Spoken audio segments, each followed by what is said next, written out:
Assalamualaikum. Gimana adik-adik, sudah siap mengikuti UTBK? Untuk itu silakan merapat ke sini dan simak pembahasan berikut. Yuk kita mulai. Soal nomor 1. Soal yang diambil dari logaritma. Kita baca bersama-sama ya. Himpunan penyelesaian dari pertidaksamaan dengan syarat A-nya antara 0 dan 1 adalah, kita coba bahas ya. Pertama, berikut pertidaksamaannya. Ketika adik-adik ketemu pertidaksamaan seperti ini, tinggal kita faktorin aja.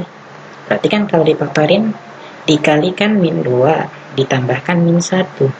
Berarti jawabannya adalah min 2 dan 1. Min 2 kali 1, min 2, min 2 tambah 1, min 1. Jadi kalau bentuk seperti ini difaktorkan, hasilnya seperti ini. Oke. Nah, selanjutnya dari sini kita mendapatkan A log X-nya 2. Min jadi positif, positif jadi negatif. Kita udah dapat nih A log X-nya 2, A log X-nya min 1. Cuma kan kita belum tahu nih daerah penyelesaiannya. Untuk itu kita gambarkan di garis bilangan. Nah, nanti kalau adik-adik gambarkan, akan dapat seperti ini. Karena ini kan A log X-nya kan koefisiennya positif semua, jadi kita mulainya dari positif, negatif, positif. Kecuali kalau A log X-nya ada yang negatif, berarti mulainya dari negatif. Cuma karena dia di sini positif dua-duanya, jadi kita mulai dari positif, negatif, positif. Selanjutnya tanda mana yang akan kita ambil sesuai dengan pertidaksamaannya. Karena di sini tandanya lebih besar, maka kita ambil yang positif. Ini dan ini. Sehingga daerah himpunan kita adalah A log X kurang dari min 1 atau A log X lebih dari 2. Apakah ini sudah selesai? Belum. Karena yang mau kita cari adalah X-nya. Nah, sekarang kan kita udah punya bentuk seperti ini nih. Kita lihat lagi nih syaratnya. Syaratnya adalah A itu di antara 0 dan 1. Jadi si bilangan basisnya ini kurang dari 1. Ketika bilangan basisnya kurang dari 1, itu artinya tandanya berubah. Jadi kita seperti ini. Ingat, konsep logaritma itu adalah tengah sama dengan depan pangkat belakang. Jadi X sama dengan A pangkat min 1. Cuma karena di sini pertidaksamaan, jadi dia pertidaksamaan juga. Karena tadi A-nya antara 0 dan 1, tandanya berubah. Sehingga kita peroleh X lebih besar daripada A pangkat min 1. Begitu juga dengan ini. X ini berubah lebih kecil daripada A pangkat 2. Jadi konsep logaritma itu adalah tengah itu depan pangkat belakang. Tengah depan pangkat belakang. Tengah depan pangkat belakang. Dan ketika syaratnya seperti ini, artinya berubah tanda. Namun ketika si A-nya lebih dari 1, tandanya nggak berubah. Cuma kan dari soal A-nya antara 0 dan 1, sehingga tandanya harus berubah. Jadi, dari pertidaksamaan ini, himpunan penyelesaian X-nya adalah ini. Pilihan yang tepat adalah pilihan A. Oke, adik-adik, mudah kan? Kita lanjut ke soal berikutnya. Kita mengambil soal suku banyak. Kita coba baca bersama-sama. Jika suku banyak ini dan ini bersisa sama ketika dibagi X kuadrat plus 1. Artinya apa? Ini bagi ini dan ini bagi ini nanti menghasilkan sisa yang sama. Ditanya berapa? A plus B. Berarti langkah yang harus kita lakukan adalah kita harus membagi ini ke sini dan ini ke sini sehingga terdapat seperti ini. Salah satu cara yang bisa kita lakukan adalah dengan bagi kurung. Tadi kan ini dibagi ini. Kita coba ya. Adik-adik masih ingat kan? X pangkat 3 bagi X kuadrat. Berarti hasilnya adalah X. Jadi cukup depan bagi depannya aja. X pangkat 3 bagi X kuadrat. Hasilnya adalah X. Selanjutnya si X ini kita kalikan nih. X kali X kuadrat. X kuadrat. X pangkat 3 ya. X kali 1 X. Jadi ini dikali ini hasilnya nih. Selanjutnya kita akan kurangin. Kita kurangin nih. X pangkat 3 kurang X pangkat 3 habis. Min AX kuadrat dikurang kan nggak ada di sini kan, jadi tetapnya min AX kuadrat karena nggak ada temannya. PX dikurang X. Karena dia sama-sama X, kita kurangin koefisiennya aja. P kurang 1, baru dalamnya X. Jadi ini itu diperoleh dari ini kurang ini. Kemudian B-nya turun, sehingga kita dapat hasil seperti ini. Nah, selanjutnya, si ini akan kita bagikan lagi nih dengan X kuadrat. Caranya tadi adalah cukup yang depan, bagi depan aja. Min AX kuadrat dibagi X kuadrat, hasilnya adalah min A. Nah, selanjutnya si min A ini kita kalikan lagi. Min A kali X kuadrat, min AX kuadrat. Min A kali 1, min A. Nah, ini kali ini hasilnya ini. Nah, selanjutnya kita kurangin lagi. Nah, ini kan habis ya. Nah, ini kan gak ada temannya. Jadi, B min 1, X. Selanjutnya, B dikurang min A. Berarti karena min ketemu min jadi plus. Sehingga kita peroleh ini nih. Nah, ini kan gak bisa lagi dibagi ini. Artinya sisanya adalah ini. Jadi kita simpan nih sisanya. Ya. Selanjutnya kita akan membagikan ini dengan ini. Ini yang mau kita bagikan. Sama kayak tadi. X kuadrat bagi X kuadrat 1. Selanjutnya 1 ini kita kalikan lagi. 1 kali X kuadrat, X kuadrat. 1 kali 1, 1. Sehingga kita kurangin. X kuadrat kurang X kuadrat habis. Jadi kan ini kurang ini habis. AX ini kan gak ada temannya. 1 kurang 1 jadi AX. Sehingga ini bagi ini mempunyai sisa ini. Dan tadi ini bagi ini sisanya ini. Nah, dari soal kan katanya sisanya sama. Berarti artinya ini sama dengan ini. Jadi kita buat nih. B min 1X plus B plus A sama dengan AX. Jadi ini sama dengan ini. Nah, sekarang kan kita udah punya kesamaan nih. Jadi cara membuat sebuah merangkai sebuah kesamaan itu adalah yang punya X disamain dengan yang punya X, yang nggak punya X disamain dengan yang nggak punya X. Dalam hal ini kan B min 1 sama dengan A, karena kan yang punya X di sini B min 1, sini yang punya X adalah A, jadi dia sama. Selanjutnya yang nggak punya X di sebelah kiri kan B plus A, sementara yang di sebelah kanan adalah nggak ada nih, berarti artinya 0, berarti kita dapat ini. Coba lihat dari soal kan yang ditanya A tambah B. A tambah B ini kan sama aja dengan B tambah A. Sehingga A tambah B itu sama aja dengan B tambah A sama dengan 0. Jadi pilihan yang tepat untuk soal ini adalah pilihan C. Jadi seperti itu adik-adik. Jadi langkahnya bagikan dulu dapat sisa, bagikan dulu dapat sisa, kemudian samain sisanya. Tadi cara menyamakannya adalah samakan yang sepadan. Sepadan di sini yang punya X disamakan dengan yang punya X, yang nggak punya X disamakan dengan yang nggak punya X, sehingga kita peroleh nih. Jadi ini nggak perlu kita jabarin lagi karena soal yang kita inginkan udah dapat. Oke adik-adik, mudah kan? Kita lanjut ke soal berikutnya. Ini soal trigonometri ya. Jika X-nya adalah cos A dikurang 2 sin B, Y-nya sin A ditambah 2 cos B, berapakah nilai minimum X kuadrat plus Y kuadrat? Berarti kan ketika mendapatkan soal seperti ini, berarti kita harus cari dulu nih X kuadrat. Tadi kan X-nya ini, berarti kalau kita kuadratin, berarti ini juga harus dikuadratin. Cara pengkuadratannya itu seperti biasa aja. Berarti kan cos A dikuadratin, cos kuadrat A. 2 kali cos A kali min 2 sin B, berarti jadinya min 4 cos A sin B, karena 2 kali 2 kan, ditambah min 2 sin B dikuadratin, 2 kuadrat jadi 4, sin dikuadratin jadi sin kuadrat B, jadi ketemu hasilnya. Ini diperoleh dengan mengkuadratkan biasa aja ya, pasti adik-adik sudah biasa dengan hal ini. Begitu juga dengan Y, kita kuadratin juga nih. Nah, sama kayak atas kan, berarti sin A dikuadratin sin kuadrat A. 2 kali ini jadinya 4 sin A cos B. 2 cos B dikuadratin jadinya 4 cos kuadrat B. Kita udah dapat X kuadrat, dapat Y kuadrat. Nah, sekarang kita jumlahin nih, X kuadrat tambah Y kuadrat. Berarti kita jumlahin yang sama nih. Nah, pertama kan, cos kuadrat A tambah sin kuadrat A. Dalam identitas trigonometri, cos kuadrat tambah sin kuadrat ketika sudutnya sama hasilnya 1. Jadi ini tambah ini sama dengan 1. Selanjutnya ketika ini kita tambahin, ini kan sama-sama punya 4 ya. Jadi seperti ini nih, 4-nya di luar, yang positifnya kita taruh, baru yang negatifnya. Jadi ini itu diperoleh dari ini tambah ini. Oke, yang belakang sekarang. 4 sin kuadrat B tambah 4 cos kuadrat B. Sama-sama punya 4 nih.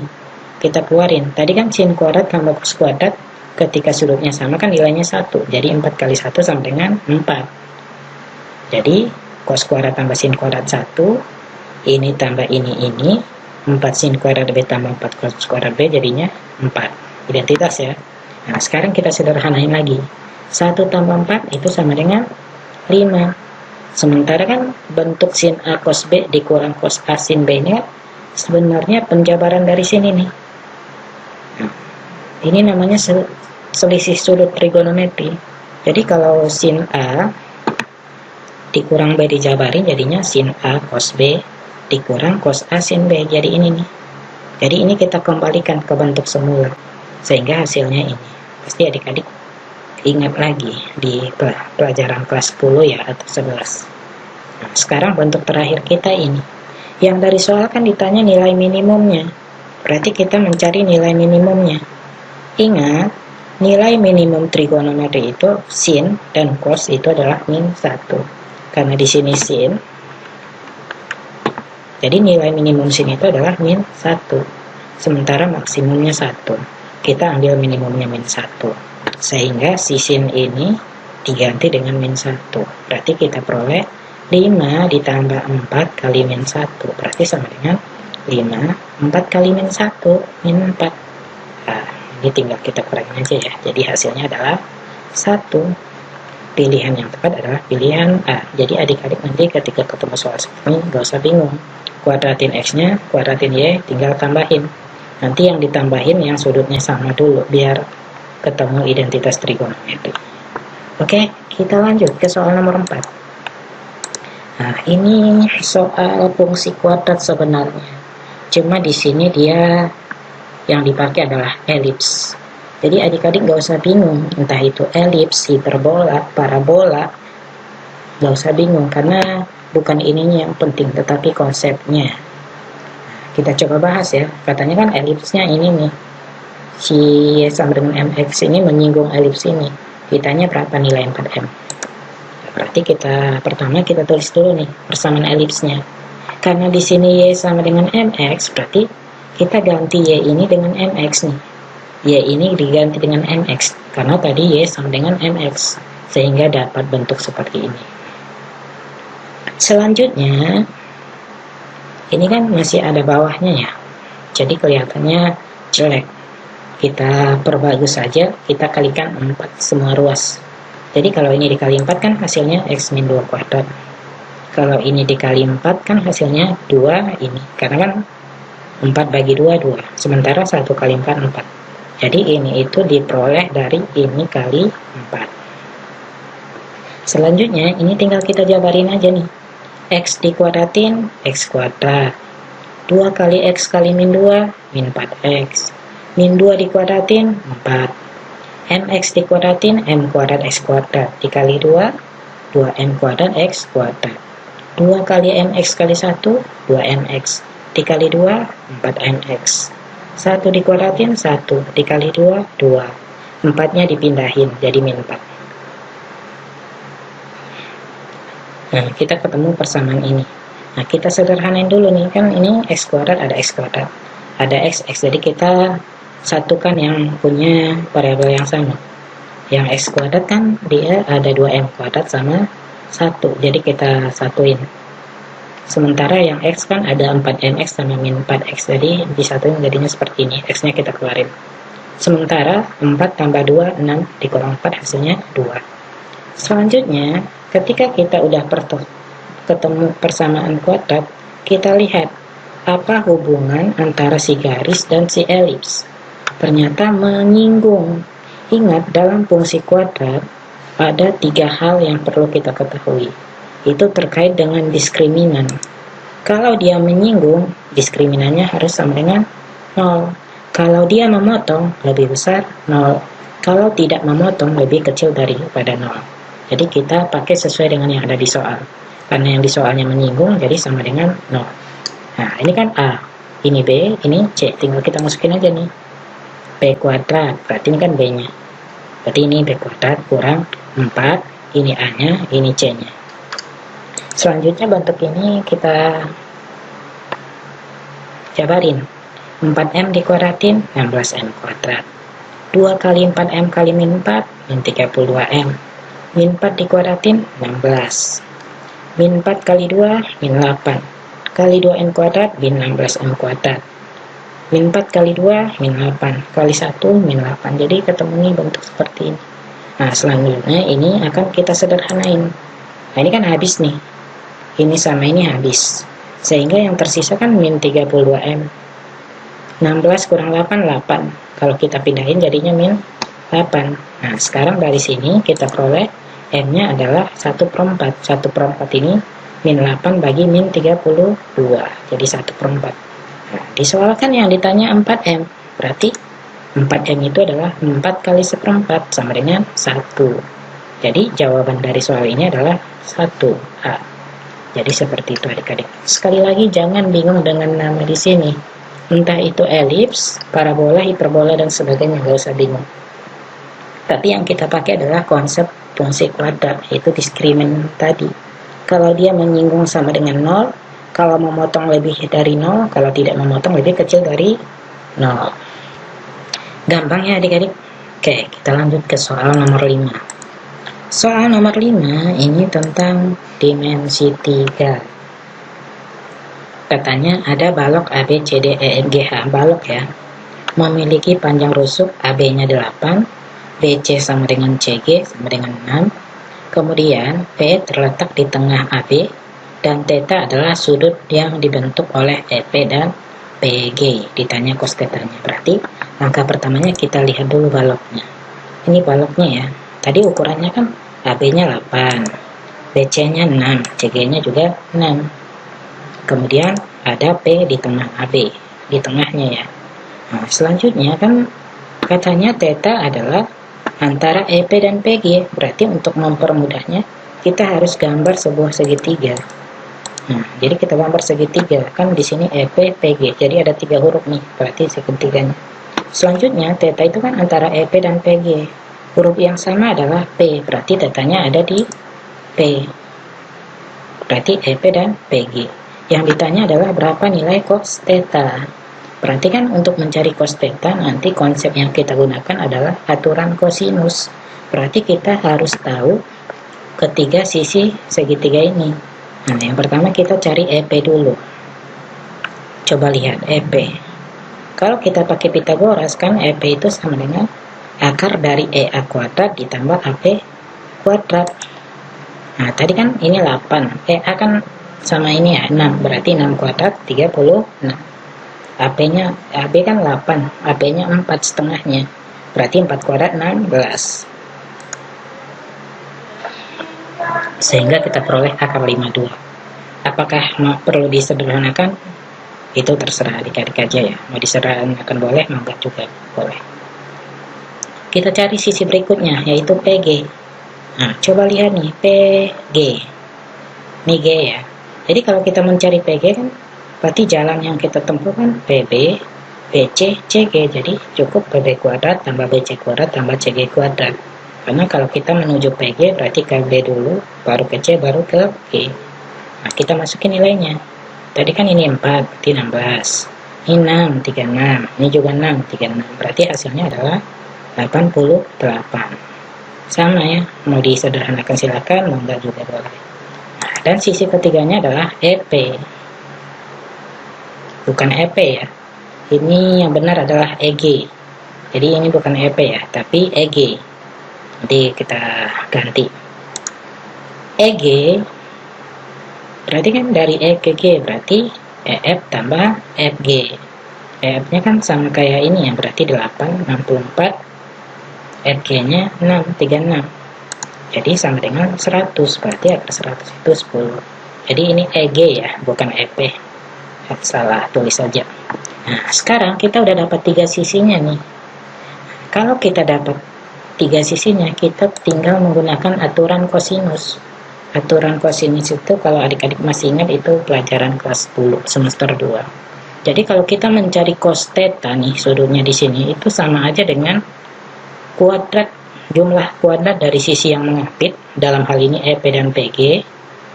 Jadi EP kuadrat tambah PG kuadrat karena mereka dua mengapit, dikurangi sisi yang di hadapannya, lalu dibagi 2 kali EP PG. Jadi cara mengingat aturan kosinus itu adalah cos theta sama dengan ini kuadrat tambah ini kuadrat kurang ini kuadrat per 2 kali ini kali ini. Jadi itu cara ini. Kalau dirumuskan seperti ini. Nah, sekarang tinggal kita masukin aja nih nilainya. Tadi kan EP-nya berapa? 52. Kalau dikuadratin ya, 52. PG-nya ini dikuadratin jadi 88. Dikurangi EG. Ini EG tadi ya.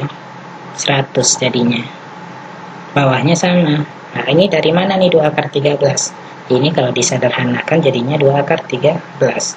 Dan ini kalau disederhanakan menjadinya 2 akar 22. Sebenarnya ini dan ini tuh penyederhanaan dari sini aja nih. Sekarang kita hitung. 52 tambah 88, 140. 140 kurang 140. 2 kali 2 kali 2, 8. Akar 13 akar kali akar 22, akar 28, 6. Nah, sekarang kan ini bisa disederhanain nih. 40 bagi 8, 5. Jadi, kosinus sudut antara EP dan PG adalah 5 per akar 286. Pilihan yang tepat adalah pilihan B. Jadi seperti itu adik-adik, kita coba review ulang ya. Jadi pertama kita gambar dulu segitiganya untuk memudahkan. Selanjutnya cari ketiga sisi segitiga. Setelah dapat baru nanti tinggal digunakan aturan kosinus. Udah kan? Oke, kita lanjut ke nomor 6. Ini sebenarnya bab barisan dan deret, cuma dia aplikasinya ke bunga majemuk ya adik-adik. Nanti saya coba perlihatkan ada cara cepatnya ketika ketemu soal seperti ini. Kita baca dulu nih ceritanya. Ratna menabung di bank A dalam X tahun dan tabungannya menjadi sebesar M. Jadi ini kalau kita tuliskan ini jadi ini. Kan awalnya kan kita nggak tahu nih tabungannya dia. Jadi kita misalin P aja untuk mempermudah. X ini dia nabungnya berapa lama dan ini tabungan akhirnya M. Ini si Ratna ya. Selanjutnya Wati menabung di bank A dalam X tahun, waktunya sama, dan uangnya 3 kali uang Ratna. Berarti kan kalau uang Ratnanya M, berarti dia 3M. Jadi kalau dituliskan seperti ini. Karena tabungan awal Watinya 2.700.000. Kemudian setelah dia menabung selama X, hasilnya 3 kali uang Ratna. Tadi kan Ratna M, berarti dia 3M. Nah, udah dapat nih dua persamaan ini. Ketika ini udah dapat, kita gunakan perbandingan. Caranya seperti ini. P per M sama dengan ini per ini. Jadi ini per ini sama dengan ini per ini. Baru pangkat ini nih, ini berasal dari, ini sebenarnya kali silang ya. Untuk yang ini pangkat yang digunakan X, untuk yang ini pangkat yang digunakan X. Jadi dia dibalik nih. Cuma karena kebetulan sama-sama X, jadi ini kelihatannya sama. Padahal sebenarnya X yang sini berasal dari sini, X yang sini berasal dari sini karena dibalik. Oke, nah sekarang karena pangkatnya sama, jadi pangkatnya bisa kita hilangin. Nah ini kan M-nya bisa dicoret nih, sehingga diperoleh P-nya adalah 2.700.000 dibagi 3. Jawabannya adalah 900.000. Jadi seperti itu. Kita ulang lagi. Ketika nanti adik-adik sudah bisa menentukan ini dan ini, caranya adalah ini bagi ini pangkat ini sama dengan ini bagi ini pangkat ini. Jadi pangkatnya dibalik. Cuma pada soal ini kebetulan ininya sama, jadi dia kelihatan sama. Padahal kan X yang sini berasal dari sini, X yang sini berasal dari sini. Jadi seperti itu ya adik-adik. Nah ini kan tinggal coret aja ya, sehingga kita peroleh P atau tabungan awal si Ratnanya adalah 900.000. Jadi jawaban yang tepat adalah E. Kita lanjut ke soal terakhir. Karena pada hari ini kakak cuma ingin membahas 7 soal aja. Nanti kita bisa lanjutkan di diskusi. Ini soal, cuma dalam hal ini sebenarnya udah gabungan dari beberapa bab ya. Tapi ini muncul di tahun 2019. Jadi ada kurva nih, Y sama dengan Fx. Jadi ini kurva ini nih, Fx. Selanjutnya ada suatu fungsi Hx, yaitu komposisi dari F Dan katanya H aksen X itu turunan pertama dari HX. Ditanya berapa H aksen 3. Jadi langkahnya adalah pertama, kita lihat dulu nih, si garis ini kan garis ya, atau dalam hal ini garis singgung, di mana si garis ini menyinggung si fx di x sama dengan 3. Jadi kita sebutnya PGS di x sama dengan 3, karena garisnya menyinggung x sama dengan 3. Nah, coba lihat garisnya. Garisnya kan melalui 3,3 dan 6,0. Ini 3,3 dan 6,0. Sebenarnya di sini juga ya. Cuma kita kan nggak tahu angkanya. Jadi cukup ambil 2 aja. 3,3 dan 6,0. Artinya apa? Ketika ada suatu garis melalui 2 titik, kita bisa mencari gradiennya. Masih ingat kan? Cara mencari gradien itu adalah Y2 kurang Y1 per X2 kurang X1. Jadi 0 kurang 3 per 0 kurang 3. Diperolehlah 0 kurang 3 min 3, 6 kurang 3, 3. Min 3 bagi 3, berarti min 1. Berarti gradien garis ini itu di X sama dengan 3 adalah min 1. Artinya apa? Ketika kita sudah mendapatkan gradien si garis singgung, maka itu menandakan turunan si fungsi fx di titik tersebut itu sama aja dengan gradiennya. Jadi kalau gradien garis ini min 1, dia menyinggungnya di x sama dengan 3, artinya f aksen 3-nya min 1. Karena dalam kurva itu, gradien itu diperoleh dari si garis singgungnya atau turunan pertama ya. Jadi karena gradien PGS-nya min 1 dan si PGS itu menyinggung si kurva di X sama dengan 3, artinya adalah turunan si fungsi tersebut di X sama dengan 3 adalah min 1. Jadi kita punya ini sekarang. Nah, selanjutnya, tadi kan HX itu adalah F komposisi Fx. Kalau kita ubahkan jadinya F dalam kurung Fx. Kalau kita mencari turunannya, langkahnya seperti ini. Yang kita turunin pertama adalah fungsi paling luar. Berarti jadinya F aksen, nah dalamnya nggak berubah nih. Karena yang kita turunin fungsi paling luar. Baru dikali dengan turunan fungsi yang di dalam. Makanya bentuknya jadinya seperti ini. Ini adik-adik harus paham nih. Jadi F aksen Fx baru dikali turunan yang di dalam. Kita kan mau mencari H aksen 3 ya. Sementara kita punya H aksen ini. Berarti X-nya diganti dengan 3. Makanya X ini diganti dengan 3, X ini diganti 3. Sehingga diperolehlah ini. Coba, berarti kan ada F3 nih di sini. Nah, ini kan kurva F-nya ya. Dari kurva dari gambar kita bisa mengetahui F3-nya sama dengan 3. Karena di sini 3, fungsinya di sini. Jadi F3 sama dengan 3. Jadi kita ganti aja nih. F3 sama dengan 3. Ini nggak berubah. Sehingga kita peroleh nih jadinya F aksen 3 kali F aksen 3. F aksen 3 kan tadi min 1. Ini juga min 1, berarti min 1 kali min 1 jawabannya adalah 1. Jadi jawaban yang tepat dalam soal ini adalah D1. Jadi seperti itu adik-adik. Jadi ketika ketemu soal seperti ini, yang merupakan gabungan dari beberapa bab, nggak usah bingung. Karena kita gunakan konsep ini. Oke adik-adik, mungkin buat pertemuan kali ini, kakak cukupkan.